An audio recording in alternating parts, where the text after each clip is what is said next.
What's going on, everyone? You're not going to see my face in this video, but we're going to show you how to do some pod lights, specifically the wiring.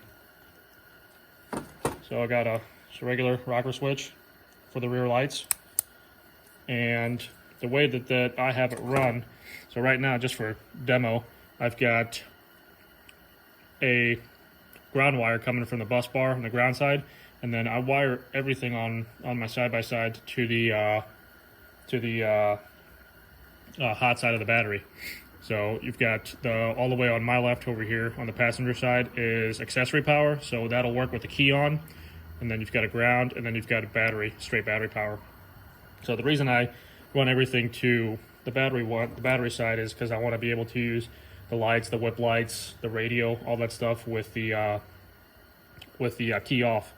So real easy. So one of the things that I like and I don't like about these switches is the way that they're wired right now, they are going to be on all the time. So with my key off, the switch is still on. So you can see the top turns on too as soon as I turn the switch on. But I don't want this to stay on with my key off. So all you got to do is unhook this jumper wire over here, and that'll basically eliminate the bottom light from staying on all the time, but it'll still turn the top on whenever you got the lights running.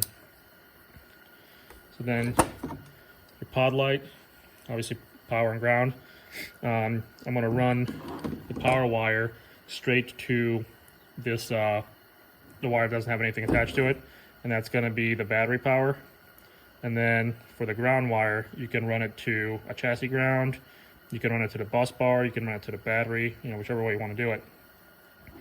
But now, I just got it hooked up just to kind of show everyone power and ground and going through the switch. And that's going to turn on the blue lights on the switch whenever it's in the on position, but then there's no light on in the off position, which is what I want because I don't want it to drain the battery whenever it's in the off position.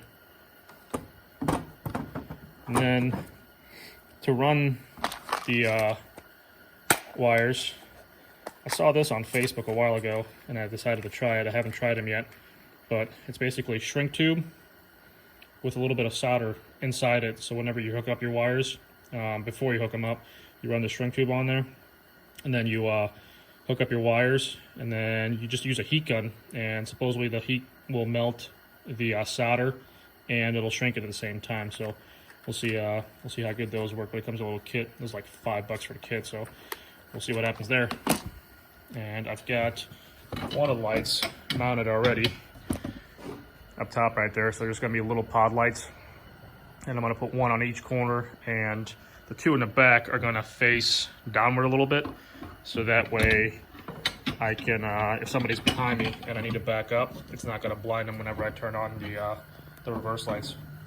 But just an easy way to do it. Like I said, I'm not going to hook up this jumper. I'm going to leave it off, or probably just put a new wire in there, so that way the light itself, or the light inside the switch, doesn't run my battery down.